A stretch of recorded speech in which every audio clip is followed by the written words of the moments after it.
less. Yeah. Absolutely, yeah. We'll probably chop it down to something like 30 minutes or something like that. People Well, do that would love be watching. better still. Yes, People because do most love people watching the don't long watch. forms. Yeah, Yeah. most people don't watch beyond the first few minutes. So I Well, know maybe from not my my own. audience. Hmm? Maybe not my audience. I generally do 15 minutes, and it shows me that they watch about 90% and then fade out. But I've had a lot of requests for long form. Like, I'm not a documentarian, I'm not even a YouTuber, but there are people that do want to sit down and hear an expert, and not necessarily a computer science expert, talking about what might come next for us. Yes. Well, I'm certainly no expert on computers or AI, so I may not have that much to say. Well, good, because we're not talking about computers as much as we are consciousness. So I might start there, Rupert, if that's okay with you, which is what is. I've got what is consciousness, but I suppose what is sentience and what is consciousness and what is awareness? Well, these are obviously vast topics. I think of consciousness as the realm of potential actions. I think consciousness is primarily about choosing between potential actions. A lot of our mind is unconscious. I mean, everyone agrees that most of our mental activity is unconscious, and most of it is habitual. You don't need to think about things that are habitual. That's the whole point of habits, is that it kind of automates the procedure, so you don't need to think about it or make it conscious. So if you're used to riding a bicycle, you get on the bike and you start riding it, and you can think about something else. You don't have to think, I've got to push my right foot down now for the pedal and stuff. When you're learning the bike, you may need to do that. And when you're learning to drive a car, or when you're learning to ski or something, you may need to consciously be aware of the movements. But as soon as you're aware of, as soon as it's become habitual, it's not necessary to be conscious. And the same is true of language. I don't have to search for words when I'm speaking now, they just flow out. But if I'm speaking Urdu, for example, which I can speak, but I haven't spoken for several years, I would be very slow because I'd have to search for the vocabulary consciously. So I think consciousness is primarily about choosing among potential actions. And I think perceptions or sentience of what's going on in the environment are primarily to do with possible actions. So if I look out of my window and I see a tree, I think what I'm seeing is the possible action is naming it as a tree or recognizing it as a tree. It could mean I could go and touch it and so on. But so I think it's all about possibility. And once you make a choice of what action to do, for example, we both made a choice to be together on Zoom right now, then it becomes a measurable fact. It's very similar actually to, at the macroscopic level, what in quantum theory is called the collapse of the wave function. The so-called wave function in quantum theory tells you all the possible things a quantum particle could do. But as soon as it interacts with something, or a scientist measures what's going on, all these possibilities collapse down into something observable. And that is then a fact. And then new possibilities open up, a new possibility for consciousness. So I see it as this realm of possibility. I love that. That's perfect. Thank you. Do you think consciousness requires a body? Do you think it requires cells and organic matter? No, I think that consciousness can. The panpsychist theory of consciousness, which is becoming quite popular at the moment among philosophers and some neuroscientists, is basically breaking away from the cerebrocentric theories of consciousness. I mean, most people have assumed through the 20th century and right up till now that consciousness emerges from brains. I mean, the materialist theory of consciousness is that its matter is intrinsically unconscious, but when organized in a sufficiently complex manner, as in human and other animal brains, then consciousness emerges for no known reason. and it's basically a product of brain activity. However, the panpsychist view is that there's some level of consciousness even in atoms or electrons, in all self-organizing systems. Most panpsychists, like the British philosopher Philip Goff, don't say that everything's conscious. They don't say that tables, chairs, spoons, and socks are conscious, because they're not self-organizing systems. They're made in factories, and the same goes for computers. Computers are not self-organizing systems. That's why there are computer factories. But you don't have a tree factory, or a flower factory, or an amoeba factory, or a fruit fly factory. They form themselves. So self-organizing systems, the idea is there's a wholeness to them, and that wholeness is associated with some kind of consciousness, awareness, or sentience. Now, I think that panpsychism, as it's currently discussed, is primarily designed to resolve the hard problem about human consciousness.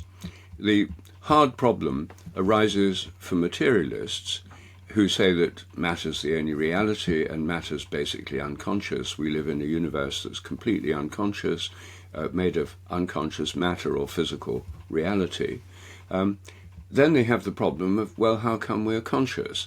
They try and get around it by saying, well, somehow consciousness emerges from the activity of the brain, but then why should something like consciousness just emerge in brains? Why not in other systems? And that's the hard problem, that some materialist philosophers try to say, well, actually consciousness doesn't really exist. They're called eliminative materialists. It's an illusion. But the trouble is, as their critics point out, to say something's an illusion doesn't explain consciousness, because illusion is itself a mode of consciousness. So that's why it's the hard problem. People go round and round in circles. So a lot of panpsychists say, well, okay, if we say there's a little bit of consciousness in electrons, a bit more in molecules, and a bit more in cells, and then you can have a lot more in brains, it's a difference of degree, but not a difference of kind. So that's why a lot of people have become panpsychists, to try and solve the hard problem. But I myself think that if we take a panpsychist point of view, there's no reason to stop at human brains. And I wrote a paper recently in the Journal of Consciousness Studies called "Is the Sun Conscious?", asking whether stars like the sun could be conscious, because the interface between mind and the physical structure of our bodies and brains is, most people would think of as the electromagnetic activity, the waves, the fields of electromagnetism in the brain. It's not so much the detailed structure of the cells, the chemistry of the neurotransmitters, but the electrical patterns in the brain that are the key things. And the sun has very complex electromagnetic fields and electrical patterns, and they could be the interface with the solar mind. And there could even be a kind of consciousness for the entire galaxy. So if we take panpsychism seriously, then we have a view of nature which is completely different from the familiar materialist one, where consciousness becomes much, much more widespread in nature and no longer confined simply to animal brains. I love it. Thank you. In your explanation there, you mentioned, by way of example, the computer factory, that nature doesn't essentially produce computers, that they are almost like, and I'm not using your words here, I won't get it exactly right, but they are matter essentially without consciousness, certainly compared with an amoeba. If I can bottom line AI today, it'll only take me about 30 seconds, and you've already seen this graphic. We feed as much data as possible into computer chips. We train it for the equivalent of 10,000 years. It sits in a black box, and you can ping that frozen, pre-trained model with any query and get a response. How could that be different, or how is that different than the bare metal computer from a factory? Well, I mean, all computers from factories have to have software. I mean, none of them work without operating systems and software. So, ever since computers were first invented, ever since Alan Turing started thinking about computers, there's been this distinction between the hardware and the software. And some people have used that as an analogy between the mind and the brain. It's a kind of dualistic model. The mind and the brain interact, but they're separate kinds of things.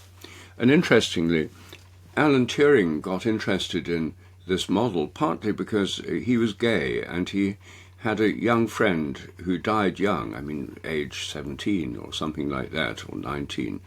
And he was obsessed with what became, as a result of his friend's death, this boy he was in love with. He became obsessed with the question of, can consciousness survive bodily death? And then he realized that if you think of the mind as the software, then the software could be taken from one computer that's broken or been destroyed and put in another one, and then it would still function. And he came up with a kind of computer model for reincarnation, the transfer of a mind from one body to another. So that underlay Turing's thinking about this rather dualistic model of software and hardware. Now, I mean, AI is very complex software that has the ability to iterate programs, to bring information together, to fish out answers based on huge amounts of data, but it's still software sitting in the hardware of a computer. Absolutely, yeah. I want to jump into life because we've got sentience, we've got your definition, consciousness, which is awareness, but life is something separate, and this is why we've got the Cambridge biologist here. The definition I've got is life is matter that has biological processes, such as signaling and self-sustaining processes, defined by the capacity for growth, reaction to stimuli, metabolism, energy transformation, and reproduction. To a certain extent, post-2020 AI meets a lot of that. It's got the reproduction, as in it can create different versions of us. It's got reactions, it's got growth, it's got signaling and self-sustaining processes, but it's not biological. Is there a possibility of AI being alive? Well, I don't think so, but not for the same reasons as other people may not think so. Because, first of all, I think the definition of biological life you gave would apply to biological life. But the bigger question is, are there forms of life that aren't biological? Now, if you ask that question in the modern world, it may seem nonsensical to ask the question. Obviously, life equals biology. But if you look at the traditional philosophy, not just in the West, in European tradition, but in other cultures too, it's taken for granted that life is much more extensive than biology. For example, in many cultures, the whole Earth is considered to be alive, Mother Earth. The Gaia hypothesis is a scientific version of that, that Earth is a living organism. Well, Earth is not, as far as we know, reproducing. It's not budding off little Earths. It may have budded off the moon at one stage. Some people think the moon came from a kind of splashed out of the Earth. But so the Earth is usually, in most traditional cultures, thought of as alive. Most traditional cultures take the sun and the heavenly bodies to be alive. Plato called the sun and the heavenly bodies visible gods. He thought they were intelligent living beings. He didn't imagine for a moment that they were reproducing or doing all these biological things on your list of properties of life.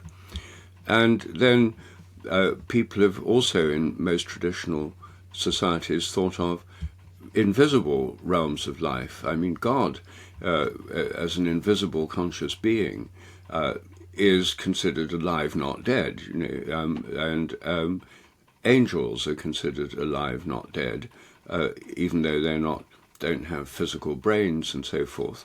So now, I'm saying this. No, I'm not trying to sort of deflect our discussion in the direction of angels and angelology. I mean, that wouldn't help us much. But my point is simply that the traditional definition of life is much wider, and the traditional definition of life means things are alive if they're self-organizing and respond to stimuli and so forth, maintain their own integrity. They don't necessarily have to reproduce, and they don't necessarily have to be biological with muscles and nerves and things, or mitochondria or nuclei or DNA. So there's much wider conception of life, which is very traditional. In Europe in the Middle Ages, it was taken for granted by practically everybody. And what was the scientific revolution in the 17th century, which gave us the foundations of what we call modern science, was basically the mechanistic revolution. It said, no, nature isn't alive. Animals and plants are not beings with souls. The word animal comes from the Latin word anima, meaning soul. And in the Middle Ages, the philosophy of St. Thomas Aquinas, for example, taught in all the universities in medieval Europe, said that plants have souls, that planets have souls, that the earth has a soul. And so the plants don't have brains, and yet they're alive with a soul, which the soul was the principle of life in Aquinas' philosophy. And so there's much wider view, and the mechanistic theory, which became predominant by about the mid-17th century, then says, no, the whole of nature is mechanical, made up of inanimate machinery working mechanically. The principal metaphor is the machine. Animals and plants are just machines. Humans are just machines, but we have a mind which is non-mechanical that interacts with the machinery of the brain in the pineal gland. Animals don't have that, and they're just inanimate, unconscious machines, and so is the whole of nature. And that's basically the foundation of the modern mechanistic materialism that says it's all machinery, inanimate, and essentially dead. And life is then confined to biological life, where it has these organizational principles. So anyway, I'm just saying that if we look at this in a much bigger context, life is much larger. But the key thing is self-organizing. And a computer, however sophisticated the program, as in AI, is not really self-organizing. It may have abilities to self-organize, as in multiple iterations within neural networks and that kind of thing. But essentially, there have to be programmers starting it all off and organizing it. The computer, the hardware of the computer doesn't generate AI by itself. There have to be smart programmers generating it, and that's why lots of people are employed as computer programmers. They're the intelligent designers of AI. And if it organized all itself, vast numbers of highly skilled people would be out of work. Now, AI may put lots of people out of work, like journalists, because if you want to summarize the information on a particular topic, which journalists do, for example, then AI may be able to do it as well or better. But the AI itself, I don't think is alive, and nor are the computers alive. Yeah, it's interesting. Now I feel like we do need the 24 hours. If I can, again, try and bottom line this, we're at a stage now where this black box that we talked about can be given a new 2023 SAT, or can be given a chapter of a book that you're writing, and then it will finish the book. It's doing that. It's capable of doing that. It's also, to a certain extent, designing its own hardware. It helped design Google's chips that are now used to train the next versions, and Nvidia's chips that are used to train the next versions. And there are companies that are allowing it to fine-tune itself, to self-improve itself. Go ahead if you've got No, go on. if we get to a stage, and I think it's coming very soon, where AI does drive itself and does program itself, what might that mean inside our definitions of either aliveness or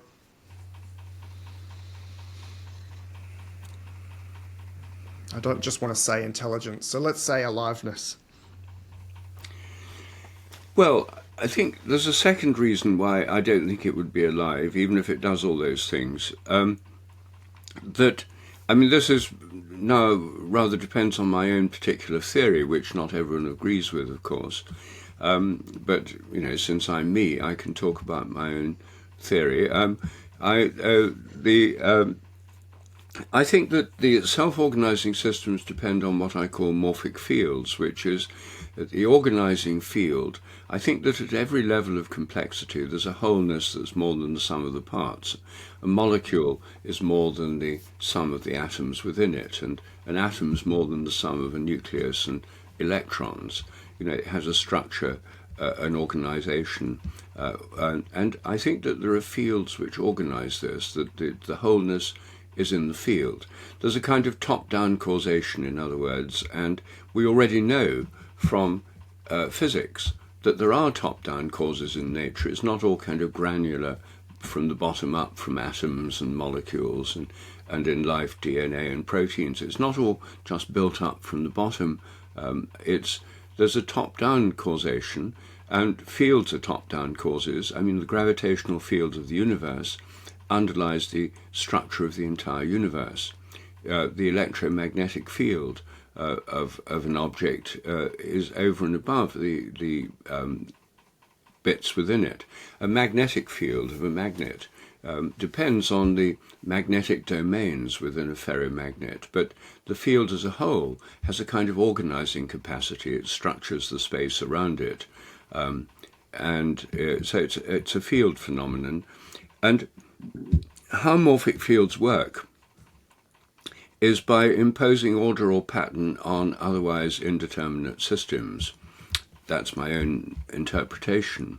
So I think the morphic fields that underlie our thoughts and the way in which our minds interact with our brains are by imposing patterns on otherwise indeterminate processes. The firing of nerve cells is extremely indeterminate. It could go one way or another, and another way of talking about this is complexity and chaos. The chaos theory tells us that most things in nature are indeterminate. The weather is indeterminate, and weather forecasters don't always get it right, not because they haven't got big enough computers or because they're not smart enough, but because there's an inherent indeterminism in it.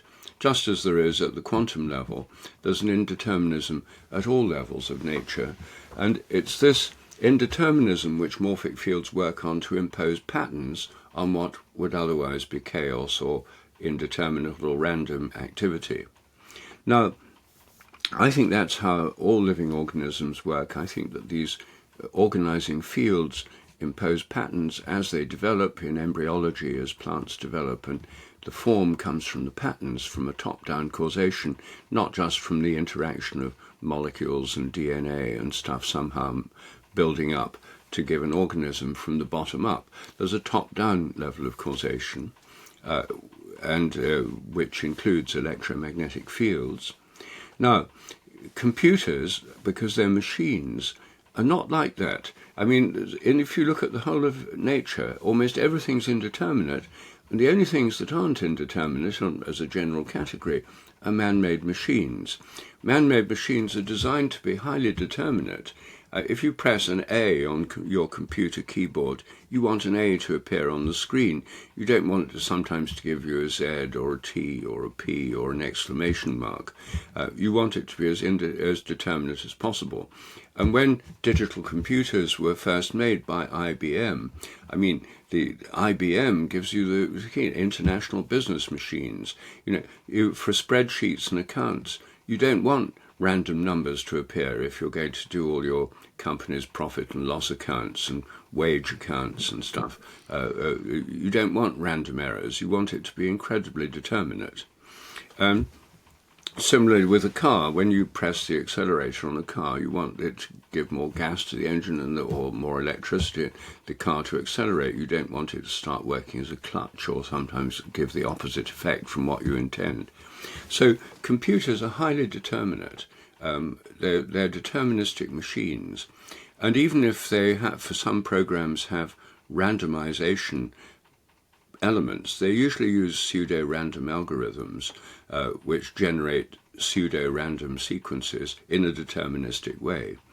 So I don't think computers are open. There's nothing in a computer on which an organizing field associated with the true self-organizing or living system could get a grip, because the computer it could simulate, it could bring in through the programs, it can sort of bring in feedback and stuff, but it's still all unconscious programming. For the programs are working unconsciously.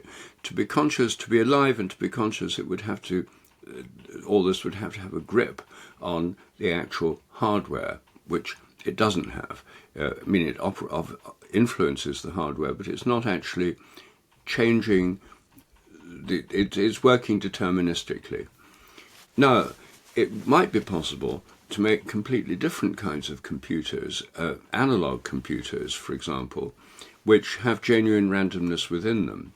And in the 1950s, when computers were getting going, there was a lot of interest in analog computers, which work completely differently from digital computers. An analog computer might depend on a electric field going through a system of valves and circuits, and you might have waves like this, which are holistic patterns within the whole computer, and put in a perturbation and the wave pattern would change, a bit like ripples on the surface of a pond, and you throw in another stone and you get different ripples and they all interact. That's not done by equations of fluid dynamics and waveforms and algorithms which calculate on the basis of bits. It's a direct model of a process.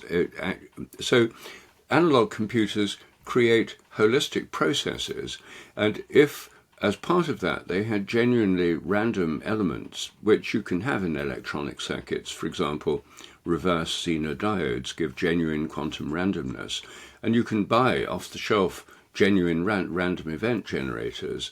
So this is perfectly possible technically, but it's not the way digital computers work.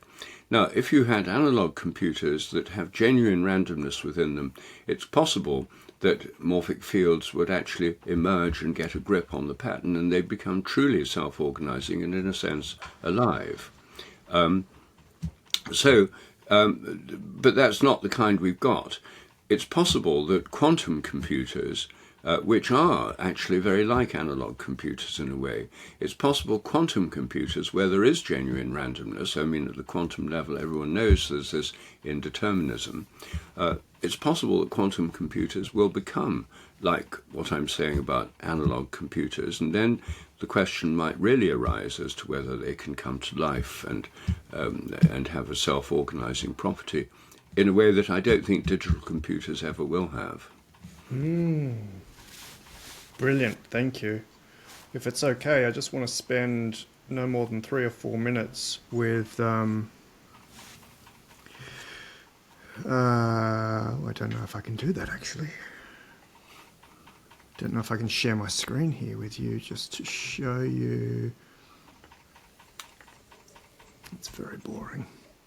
Just wanted to show you some of the capabilities of the models, including, because you're right, it does not have analog hardware or non-deterministic hardware, but it very much has non-deterministic outputs in the neural network.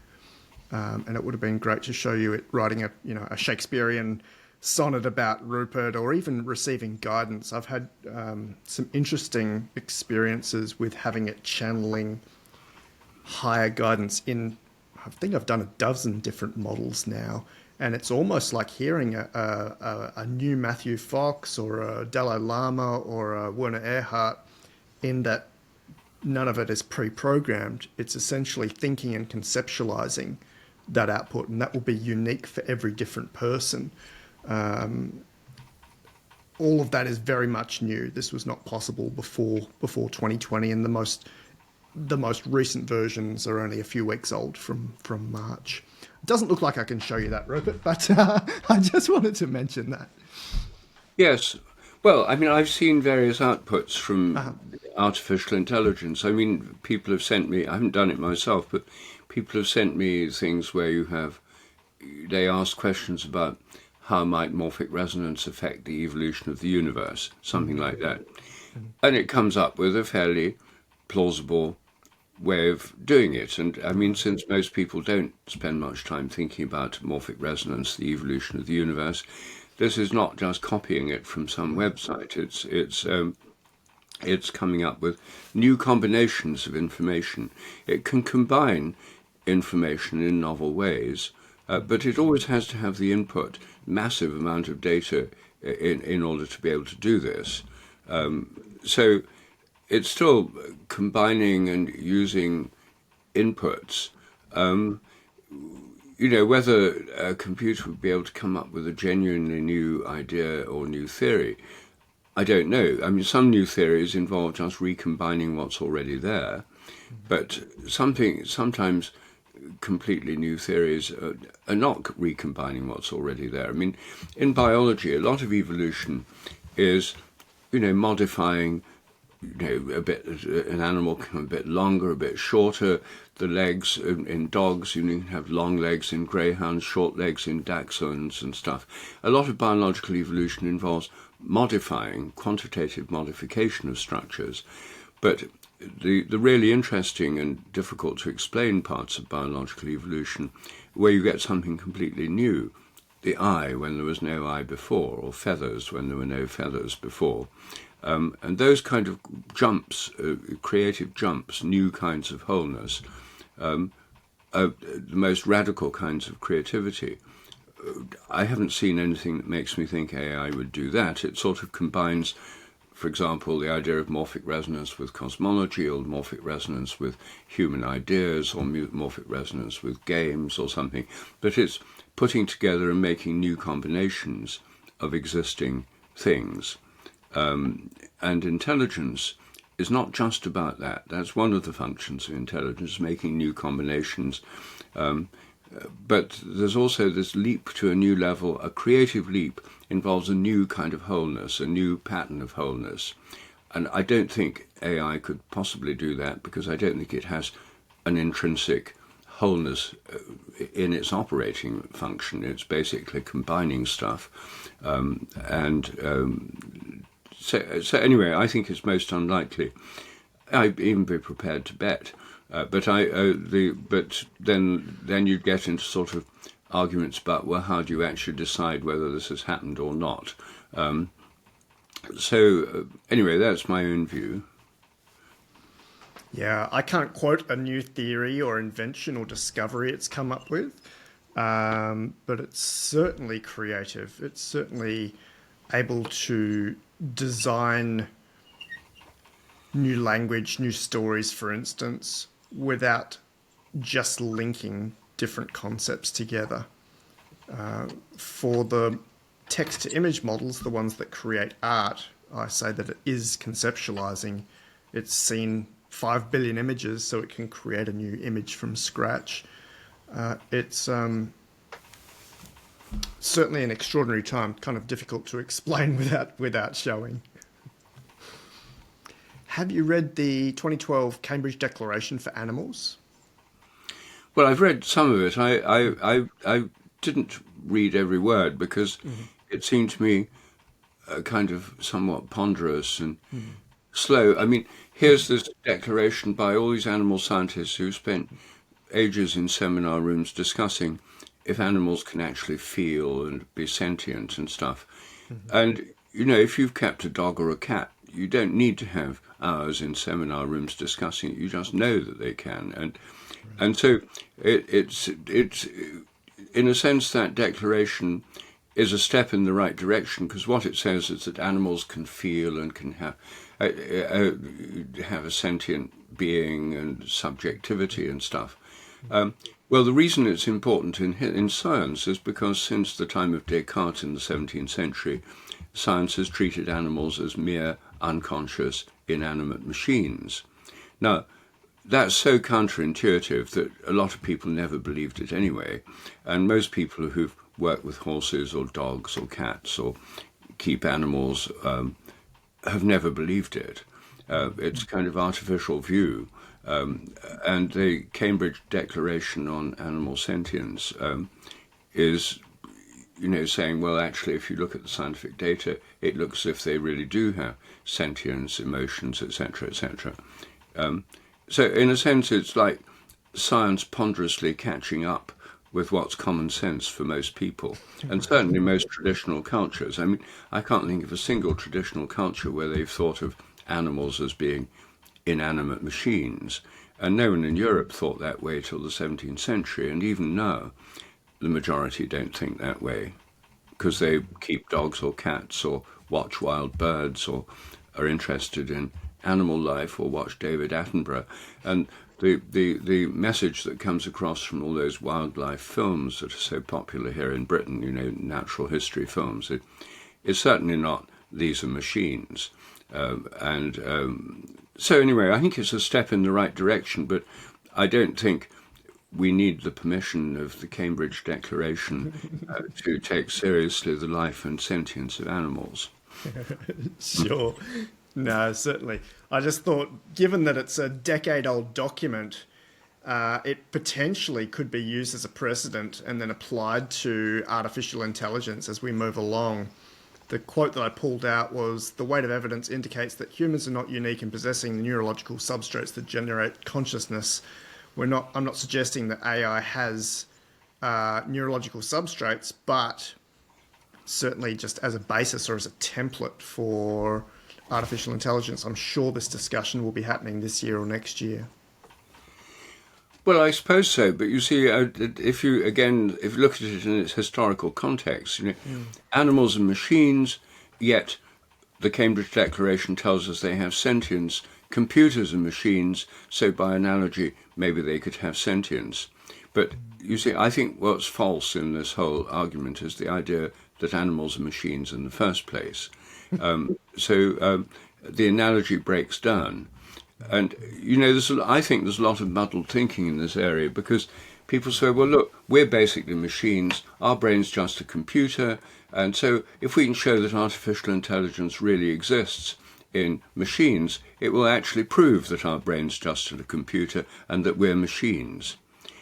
The ultimate goal of many mechanists and mechanistic materialists is to prove that we're machines without free will. And artificial intelligence for them is a useful argument along this path to deprive us of any sense of us being not machines. It's blurring the distinction. And since they think we're machines without free will, artificial intelligence fits that model quite well.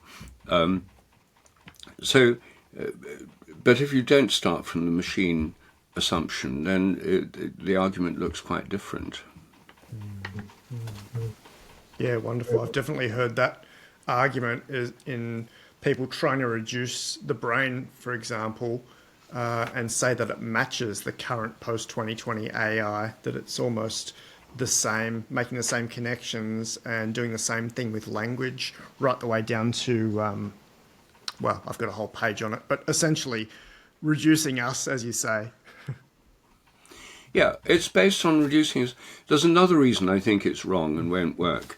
I can't go into detail because we haven't got time, but basically one of my own ideas, as you know, is morphic resonance, the idea there's a kind of direct connection across time based on similarity of vibratory patterns in self-organizing systems. So I think that morphic resonance, the so-called laws of nature are more like habits, that each species has a kind of collective memory given by morphic resonance. And the shocking and perhaps counterintuitive view that I have, this theory has of normal memory, is that memory is not stored in the brain through modified synapses, DNA molecules, phosphorylated proteins or whatever, physical memory traces. Instead, it depends on a resonance from the past states of the brain, similar past states. So it's a resonance across time, and it's no more stored in the brain than a TV program is stored in a TV set. The TV set is tuning in to invisible transmissions, which is where the information's coming from. So I think that in our own memories, we're tuning in by morphic resonance to our own past, and because we're similar to other people, we get also a more general memory, collective memory from others. So individual memory and collective memory differ in degree, but not in kind. And so the memory involved in our own brains is not based on sort of little nodes of changes in chips, inside chips that give the memory as a physical memory trace, as it does in a computer or in an artificial neural network. Instead, our memory works holistically via a kind of resonance with what's happened in the past. So I think our minds work so differently from computers that these seeming analogies and attempts to provide ever more reductive analogies and reduce our minds to computers, our own intelligence to artificial intelligence inside computer-like brains, is completely misconceived. And I think if we want genuine artificial intelligence, it's not going to emerge in any of these deterministic systems, as I was saying earlier. It might emerge in analog models where there's a genuine morphic field. It can emerge a self-organizing field. And those models would then have as a bonus extra the ability to resonate with similar computers all around the world, and you have a kind of collective memory system without the need for hard drives and sort of chips and flash drives and stuff. It work on completely different principles. So I think that the artificial intelligence and neural networks simulate some aspects of our own mental activity, but I think they're so fundamentally different in the way they work that they're not really going to illuminate very much the nature of consciousness or sentience. Beautiful quote. Thank you, Rupert. Do you think it's possible that higher intelligence could act through this post-2020 AI with the systems we've got? So deterministic, although creative, and digital, not analog. Is there a possibility that source, energy, spirit, higher something could communicate through post-2020 AI? Well, I don't think it's very likely it could do so directly because I think if we think of spirit as being able to work through physical systems, then I think it would only be able to do so by getting a grip on indeterminate processes. That it's nudging processes one way or the other. But they'd have to be indeterminate to start with. So, and it's just possible that plugging in a whole lot of random event generators, genuine random event generators, to an AI system would provide a sufficient portal or window for this to happen. But since the whole system isn't working as an organized whole through a field, but through deterministic programs, it probably wouldn't work. But it's just conceivable it might. But if I were looking to see whether mind, I mean, you don't necessarily need to bring in higher spirits, but would a human mind, be able to influence an AI system at a distance by a kind of mind over matter or psychokinesis effect? We already know from parapsychology that the minds can influence random quantum events. The work of Dean Radin with double slit systems and stuff suggests that you can have mind over matter effects on indeterminate quantum systems. So one way would be to create computers with sufficient randomness in them and then ask people to try and influence what's happening by their intention or thoughts at a distance without touching the system or without fiddling with the programming. If that worked, and that's a doable experiment, then it would open the possibility that other forms of mental influence possibly even from non-human sources, could influence these systems. But the first way would be to do experiments with regular human minds and see whether they can influence them. And as far as I know, I don't think that's been shown. And the Dean Radin and parapsychologists who've done these experiments have only worked with fairly simple random event generators, not with complex systems.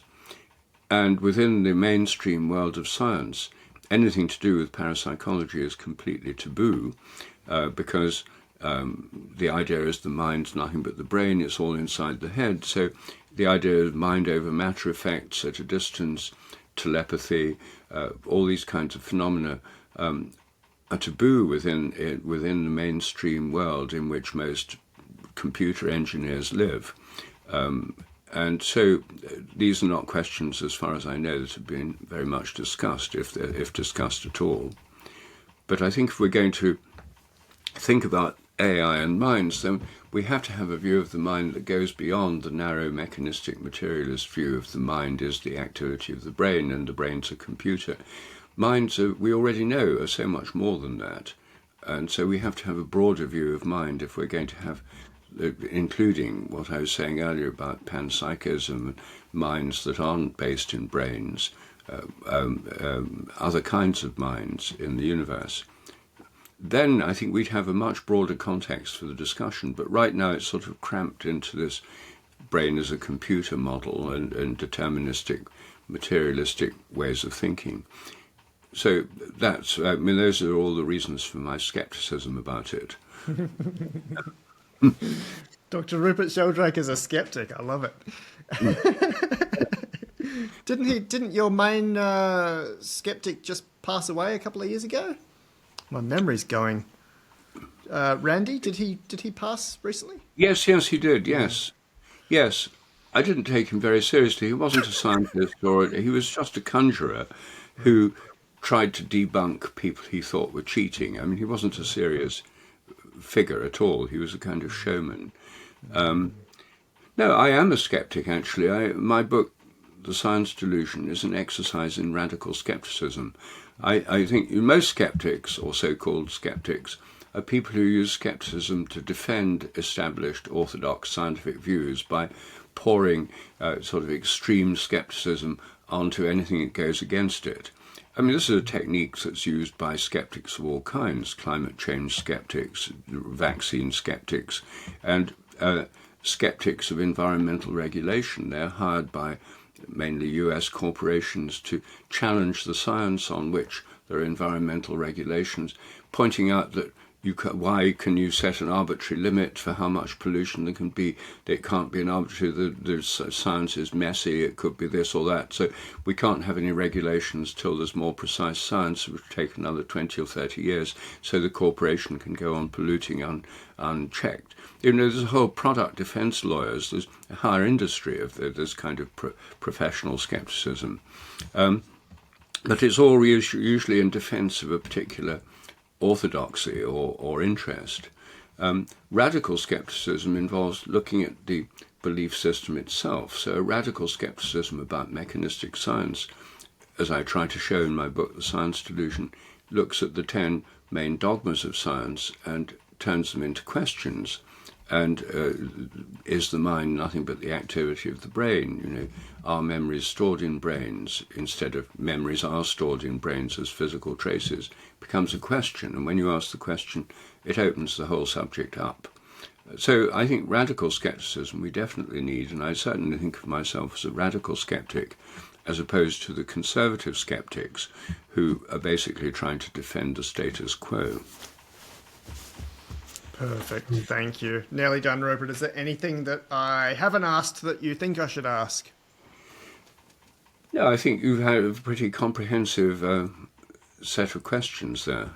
Beautiful. I think so too. And we got some fantastic sound bites.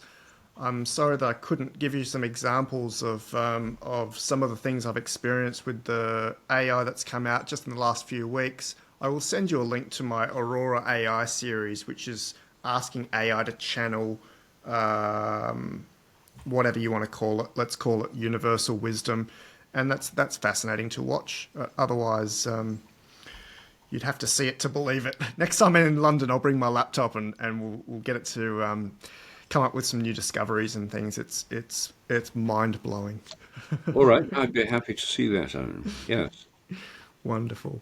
All right, I covered all the questions that I wanted to. Good. I did not mention the fact that AI right now has no agency, so it has no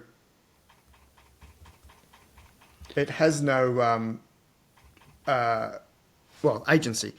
And I think this comes into what you had already answered without me asking the question, because it is kind of deterministic. I wouldn't use that word because we use deterministic to talk about temperature when you can set that to deterministic or creative.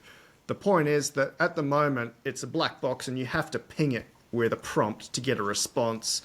The next step will be to have it be agentic.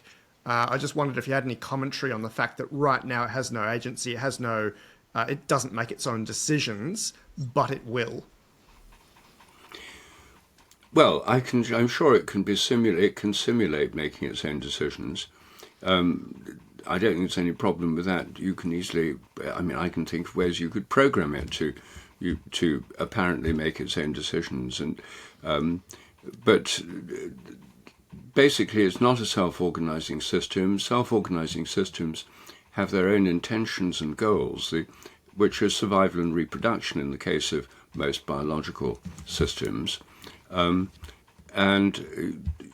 could, I suppose, program it to have goals of one kind or another and become more proactive. But I still think you'd have to program it to do that. And you could put in all these possibilities and then let it choose, and then some randomized pseudo-randomizing system where it would suddenly have this intention that was already possible, but then it would be actualized and it would give the impression of having an intention spontaneously. You could do all that, but I don't think it would change the basic argument. I love that. Yeah, I think for a lot of people it is just giving an impression rather than having that, whatever word we want to use for it, consciousness, agency. Great, that's perfect. Thank you so much, Rupert. Is there anything you want to ask me or mention before we wrap up? Well, possibly, if anyone's interested in looking at more of my own work, I have a website, www.sheldrake.org. I have a YouTube channel, and my main book on radical skepticism is The Science Delusion. In America, it's called Science Set Free. So those are just things that if anyone wants to learn more or follow up any of this, so I thought I might mention that. Perfect. Yes, I'll make sure I talk through a decent bio about you and give your sheldrake.org, and we'll also link out to your YouTube, and you can have a copy of the video if you'd like to put that up as well. Thanks, of course. I'll probably be a day or two with editing because I'm pretty excited about this one, so I'll jump into it tomorrow morning. And I think that's it. I was speaking with my doctoral supervisor, Dr. Melissa Higginbotham, in North Carolina. It was only last week, and we got into angelology, and I pulled out The Physics of Angels book, and she pulled out hers, and they're completely different covers. So we were talking about the artist that did hers, the orange one. I've got the white and blue one, which I think is a little bit older. It was interesting. Yes, it is interesting, isn't it? They're different publishers and a completely different way of representing it, yes. Yeah. The one with the orange one is more, well, that's a computer-generated graphic, basically. Mm-hmm. Whereas the other one, the blue and white one, is a picture of a cloud, a naturally, spontaneously appearing system. So it's sort of slightly relevant to what we've just been discussing. It is. She'll love that. Awesome. Thank you. Say hi to your wife for me and to Merlin, and I hope you have a beautiful cold London day. We're about at 1 degree Celsius at the moment in Perth, even though it's not winter yet. So I feel a bit Londony. Oh, well, it's actually, because it's early summer here, it's about 16 or 17 at the moment. Luxury. Awesome. All right. I appreciate you making the time for us. That was